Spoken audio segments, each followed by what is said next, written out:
આજે માઘ સુદ એકમ છે, ગુરુવાર છે, તારીખ 30/1/2025 વર્ષ છે.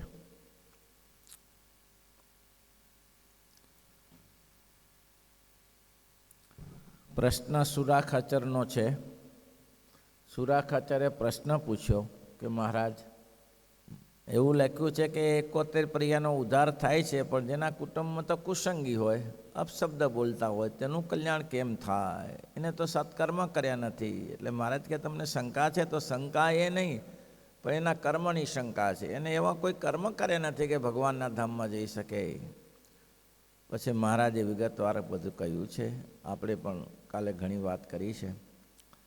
હવે આપણે એના ઉપર વાત કરતા હતા કે 71 પર્યાની તો વાત કરી, કે 71 પેઢીની તો વાત કરી, 70ની તો વાત કરી. હવે 71મી પોતાના જે કુટુંબીજનો છે તે ભલે સત્સંગ નથી કરતા, પણ એને જો ગુણભાવ હોય, એને એમ હોય, ઓહો હો અમારું મોટું ભાગ્ય છે ભાઈ, આવા ભગવાનના ભક્ત અમને મળ્યા છે અમારા કુટુંબમાં. અમે તો કરી નથી શકતા, અમે તો ભજન ભક્તિ કાંઈ કરતા નથી, પણ અમારા કુટુંબમાં આવા એક દિવ્ય પુરુષનો જન્મ થયો છે. ધન્ય છે, ધન્ય છે આવા મહાપુરુષને.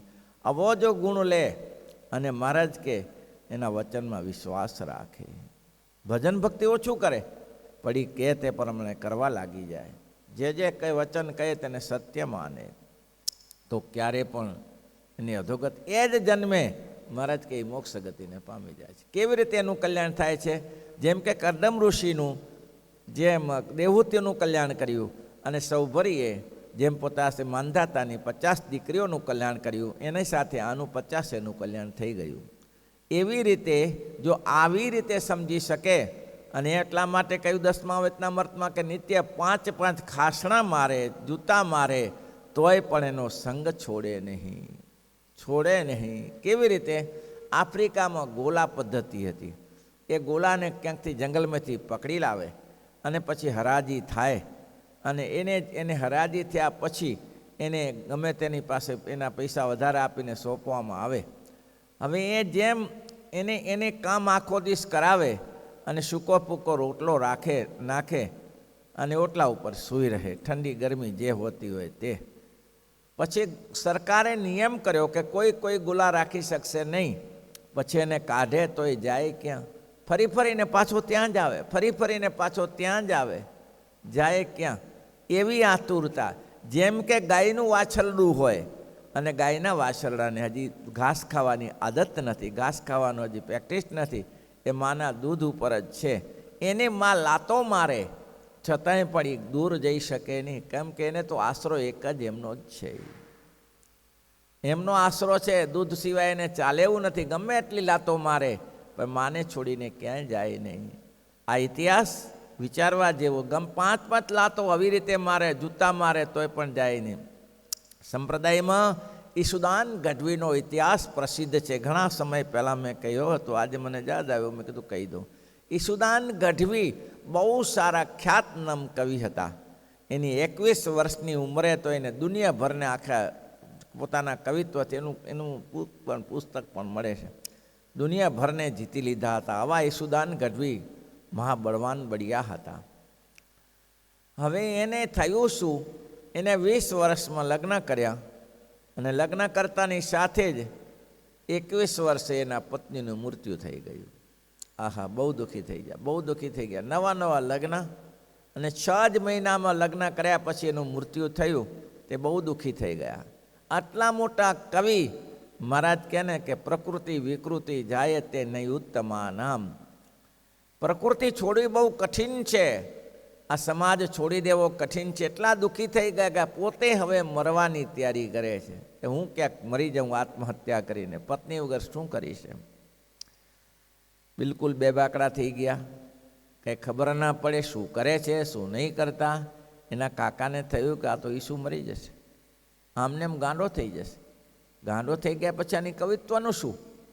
અમારા કુટુંબનો ઉદ્ધારક માણસ છે આ, અમારા કુટુંબમાં નામચીન માણસ છે, અને એ ખલાસ થઈ જાય તો મારું નાક કપાય. એને કાકાએ એને ઈસુને કહ્યું, ઈસુ તો કે હા, મારે જાત્રા કરવાની ઈચ્છા છે. તું દ્વારિકા સુધી મારી સાથે આવીશ? કે મારે તો કે આજ અત્યારે મારે ભાઈ તું મારો કોઈ આધાર છે નહીં, તું એક જ આધાર છો અને મારી યાત્રા થઈ જાય. તો આને એમ થયું કે લાગો ને આપણું મન હળવું થશે. કાકાને એ જ હતું કે આનું મન હળવું કરવું છે. ગમે યાત્રા થઈ જાય, થોડું યાત્રામાં ફરીએ, એકબીજી વાતો થાય તો એનું મન હળવું થાય. ઘરે એકલો એકલો પડ્યો મૂંઝાયા કરે છે. સારું કાકા. બંને જણા યાત્રાએ નીકળ્યા. એકથી બીજો ડાકોર ગયા, ડાકોરથી આજુબાજુના ગામમાં ફર્યા, સારા સંસ્થાના સ્થળો જોયા. પછી જતાં જતાં ભાવનગર ગયા. ભાવનગરના રાજા કવિત્વના બહુ શોખીન હતા. હવે આને તો એક યાત્રા એટલા માટે જ કરી છે કે મન હળવું કરવા માટે યાત્રા કરી છે. પણ ભાવનગરના રાજા બહુ જ કવિત્વના શોખીન હતા. અને આજના સમયમાં જેમ પ્રોગ્રામો થાય છે ડાયરાના, એવી રીતે ડાયરાના પ્રોગ્રામો થતા નહોતા. બિરદાવલીઓ એવી રીતે નથી ગવાતી. આજે તો એક સારું સ્ટેજ બનાવે, ત્યાં બિરદાવલીઓ ચાલે બધી. એમ નહીં, પહેલાંના મતલબ વિશાળ સભા થઈ હોય અને હજારો ને લાખો માણસ ભેગા થયા હોય, એમાંથી પંડિતરાજ કવિરાજ પાછળથી આવે અને બિરદાવલીઓ ગાતા ગાતા હવે રાજા મહારાજાની ઈશ્વરની બિરદાવલીઓ ગાવે અને આખી સભાને મંત્રમુગ્ધ કરે. અને એક તોનો પહાડી અવાજ હોય અને આખા સભાને મંત્રમુગ્ધ કરી દે. એવી રીતે બિરદાવલીઓ ગાતા. એને કાકા તો કંઈ જાણ ભણેલા નથી. આ ઈસુદાન ગઢવી બિરદાવલીઓ ગાતા ગાતા ગાતા ગાતા સભામાં, ભાવનગરની રાજાની સભામાં આવ્યા. રાજા મંત્રમુગ્ધ થઈ ગયો. આવો કવિ રાજાની બિરદાવલીઓ ગાતો હતો, રાજાના ચરિત્ર વિશે ગાતો હતો. ભાવનગરના રાજા બી પવિત્ર, એને વિશે ગાતા ગાતા ગાતા સભામાં આવ્યો. અને શું જામાવટ થઈ! 3 કલાક સુધી માણસ એકડે ઠઠ બેસી રહ્યું. ના કોઈ આજુબાજુ જાય, ના કોઈ બાથરૂમ જાય, ના ક્યાં. એવી રીતે મંત્રમુગ્ધ કરી દીધી આખી સભાને. અને 3 કલાક પછી બંધ રાખ્યું. ત્યારે લોકોએ કીધું કે હવે આને તૃપ્તિ નથી, આને આગળ વધે તો સારું. જ્યાં સુધી એની ઈચ્છા હતી ત્યાં સુધી કવિત્વ ગાન કર્યું અને સભાને મંત્રમુગ્ધ કરી, રાજાને મંત્રમુગ્ધ કર્યા. રાજાને એમ થઈ ગયું, આવા મહારથી કવિને હું શું પ્રદાન કરું, શું દાન આપું, શું આને આપી દઉં? અડધું રાજ્ય આપી દઉં, 40-50 ગામ આપી દઉં, અને કંઈક મારે આપી દેવું જોઈએ. પણ એક નિયમ એવો હતો કે ડાયરેક્ટ રાજા નિર્ણય ન કરી શકે, વેચમાં ગુરુજીને રાખતા. ગુરુજી કે એટલું જ થાય, ગુરુજી કે આને આટલું આપવાનું છે એટલું જ અપાય. નહીં તો રાજા મહારાજા તો મોજમાં હોય તો ઉડાડી દે બધી સંપત્તિ, પોતે ઘરમાં રહેવા ન દે. એટલે વેચમાં ગુરુજીને પ્રીતમ મહારાજ બહુ પવિત્ર મહારાજ હતા, શ્રીમદ ભાગવતના અભ્યાસી હતા. એ પણ ગુરુજી ત્યાં બેઠેલા. કાર્યક્રમ પૂરો થયો. પૂરો થતાની સાથે મહારાજા ભાવનગરના વજયસિંહ મહારાજા બોલ્યા. એ મને બહુ નામની ખબર નથી, પણ એ બોલ્યા કે બોલો ગુરુ મહારાજ, શું આને પ્રદાન કરીશું? સોના ચાંદીથી મઢી દઈએ કે કોઈ ગામગરાસ આપી દઈએ, શાસન આપી દે? બોલીએ આજ આપ જે માગો, આપ કહેશો એ હું આપીશ. હું આના ઉપર બહુ જ રાજી થયો છું. આવો વિદ્વાન ન મળી શકે. આપણા ગુજરાતમાં આવા ખ્યાતનામ વિદ્વાનો છે, એની બિરદાવલીથી દુનિયા આખી જાગતી રહેશે. માગે આપ ગુરુજી બોલો. ત્યારે પ્રીતમ મહારાજ બોલ્યા કે મહારાજ, હું કહું આપશો? તો કે આપીશ. ગુરુજીએ કહ્યું કે જો મારું માનતા હો તો તમારા પગના બૂટ કાઢી અને 5 ફટકારો આને. તમારા પગના પગરખા કાઢીને 5 આને ફટકારો. એટલે આ સભા તો મંત્રમુગ્ધ બની ગઈ. તેમના કવિતાથી મંત્રમુગ્ધ. આ શું મહારાજ શાન ન કરી શક્યા? મહારાજ ગુરુ મહારાજ આની કીર્તિને શાન ન કરી શક્યા?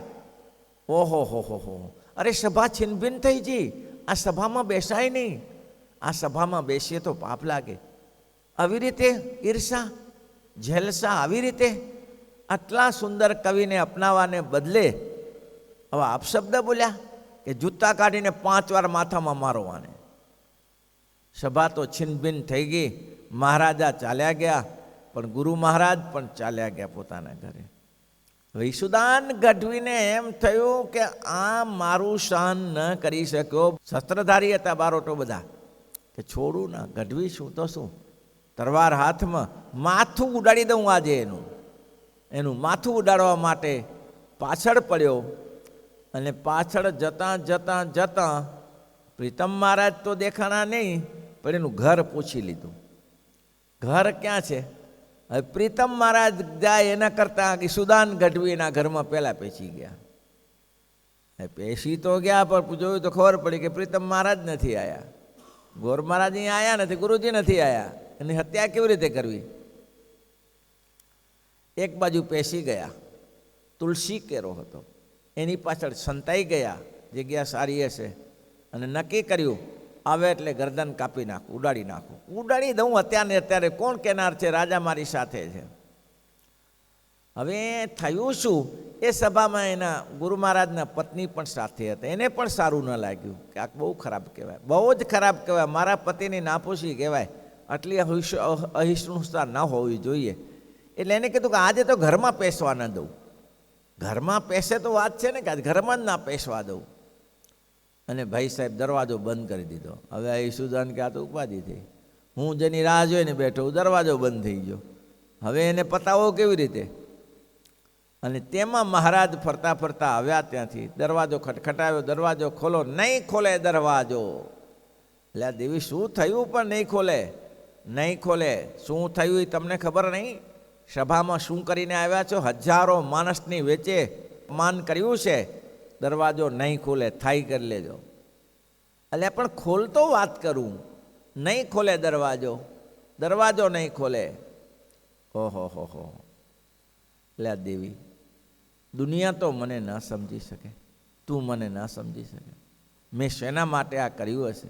દુનિયા તો મને સમજવા તૈયાર નથી, પણ મેં શેના માટે કર્યું એ તું ના સમજી શકે. દરવાજો ખોલ બતાવું. હવે ઈસુદાનને ઇંતેજારી જાગી કે આમાં કંઈક રહસ્ય છે, આમાં કંઈક રહસ્ય છે, આને મરાય નહીં, આની પાસે રહસ્ય કાઢી લેવું પડે. રહસ્ય શું છે? મારવું નથી આને. દરવાજો ખોલ્યો. દેવી, વર્ષો વીતી ગયા, રાજસભામાં બેસું છું, મારી 60 વર્ષની ઉંમર થઈ છે, પણ મેં આવો કોઈ કવિ જોયો નથી. આવો ફૂટડી વયમાં 20-21 વર્ષની વર્ષમાં દુનિયાને હંફાવે એવો કવિ જોયો નથી મેં. આવું સુંદર કવિત્વ મને દેવી દુઃખ લાગ્યું. દુઃખ શેના માટે લાગ્યું? દુઃખ એના માટે લાગ્યું કે આ કવિત્વ રાજાને રીઝાવાય, આવા સુંદર કવિત્વથી રાજાને રીઝાવાય.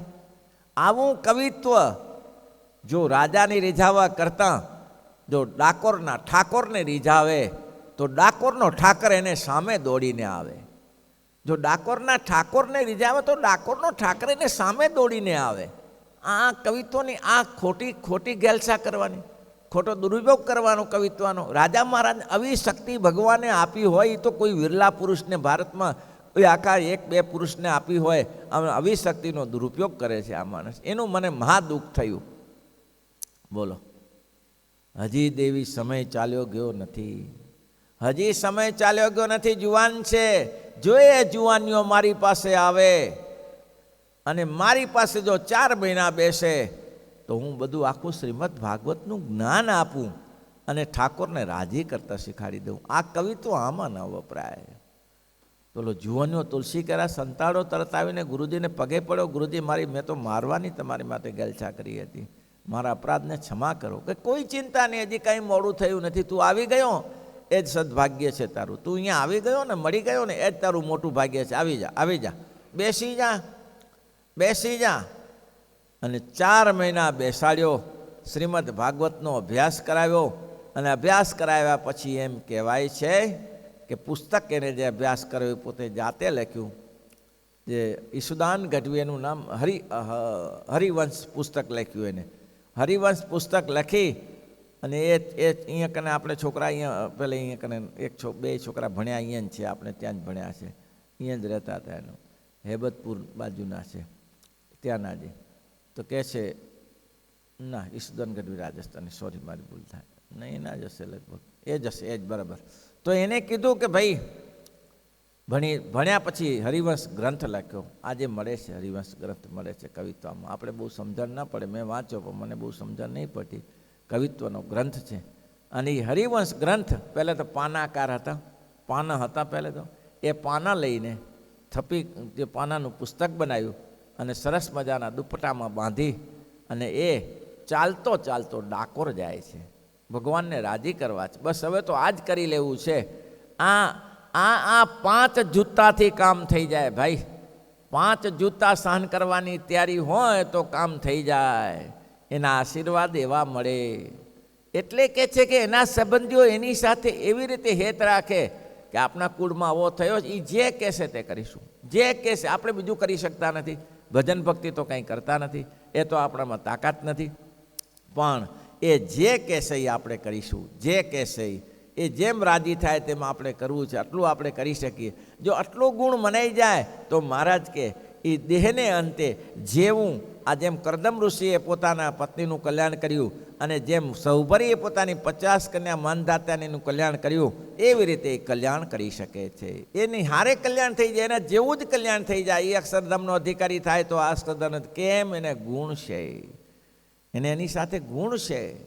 અને મહારાજ કે જો એને ગુણ ન હોય, ઓલો અવગુણ લેતો થઈ જાય, એનો ગુણ ના લે ને અવગુણ લે, તો મહારાજ કે એને જીવ નરકનો અધિકારી થાય છે.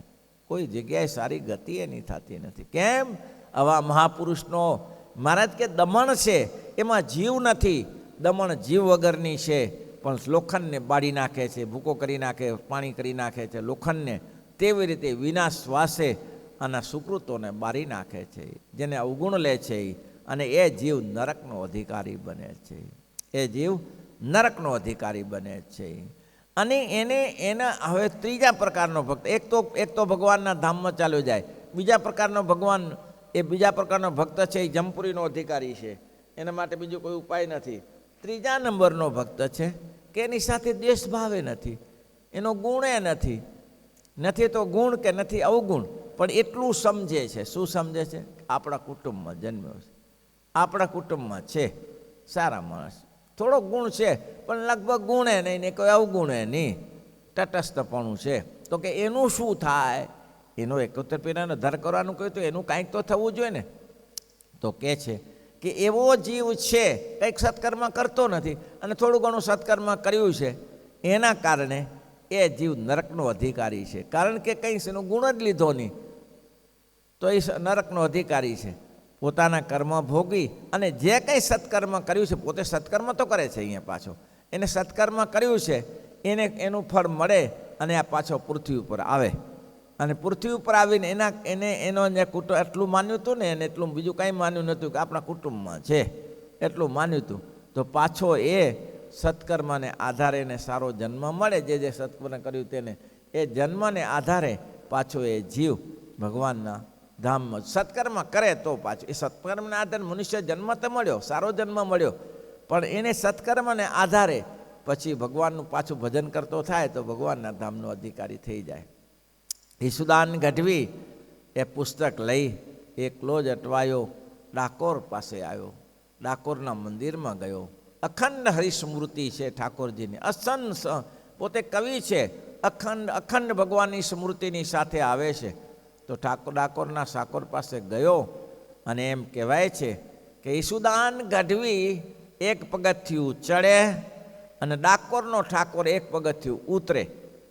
ઈસુદાન ગઢવી એક પગથિયું ચડે અને ડાકોરનો ઠાકોરજી એક પગથિયું ઉતરે. અને એમ કહેવાય કે મધ્યમાં ડાકોરના પગથિયા ઉપર ભેગા થયા અને ઈશ્વરો સો પરમેશ્વરો એવું નામ પ્રસિદ્ધ થયું. ઈશ્વરો સો પરમેશ્વરો, ઈશ્વરને પરમેશ્વરનો નાતો થઈ ગયો. એટલા માટે એમ કહ્યું કે આ સત્સંગનો ખપ હોય અને સત્સંગમાં ખપ રાખવાનો. સંતો ભક્તો ભગવાનના ભક્તનો ગુણ રાખવાનો. જુઓ, સાંભળી લો, મોટા થઈ ગયા એના તો આપણે ચરિત્ર ગાઈએ છીએ, મોટાના ચરિત્ર તો ગાઈએ છીએ કે બહુ સારા થઈ ગયા. બ્રહ્માનંદ સ્વામી, ગોપાળાનંદ સ્વામી, નિત્યાનંદ સ્વામી, શુકાનંદ સ્વામી, અદ્ભુતાનંદ સ્વામી, ગુણાતીતાનંદ, સામણ્યાતીત, ગુરુચરણ રતાનંદ સ્વામી, પ્રેમ સખી પ્રેમાનંદ સ્વામી, વાસ્તવ બ્રહ્મચારી, મુરજી બ્રહ્મચારી, જીવબા, લાડુબા, નાનુબા, પાંચોબા, ભગુજી, રતનજી, મિયાજી, દાદા ખાતે પ્રવર્તા, જીણાભાઈ, રાજાભાઈ, વ્યાપકાનંદ સ્વામી, ભાઈ આત્મા, રામદાસ, નૃસિયાનંદ, જયાનંદ, ગયાનંદ, ગોવિંદાનંદ, આ બધા મહામુક્તના આપણે નામનું ઉચ્ચારણ કરી છે. સ્નાન કરતી વેળાએ નામનું ઉચ્ચારણ કરવું. આ મહાપુરુષનું તો નામનું ઉચ્ચારણ કરીએ છીએ, પણ આ જગતમાં એવા મહાપુરુષ આજે બી છે. આજે બી મહાપુરુષ છે કે જે અખંડ ભગવાનનું રટન કર્યા કરે છે, અખંડ ભગવાનની સ્મૃતિ રાખ્યા કરે છે. એનું નામ લઈએ તો એક કામ થઈ જાય. તો ઈશ્વરો સો પરમેશ્વરો હરિવંશ ગ્રંથ લખ્યો છે. શેમાંથી લખ્યો? 5 પ્રકાર, 5 ખાસડા મારો રાજાને કહ્યું. અને રાજાએ ખાસડા એટલે 5 જૂતા મારો તમારા. આવા કવિને આમ કહ્યું તો કામ થઈ ગયું. કોઈ મહાપુરુષનું નિંદાવતન સાંભળવાની તૈયારી હોય તો કામ થઈ જશે. મહાપુરુષના ટોકા સહન કરવાની તૈયારી હોય તો જે મહાપુરુષનું કલ્યાણ થાય તમારું કલ્યાણ થાય. શ્રીપતિ શ્રીધરમ વાસુદેવ મરે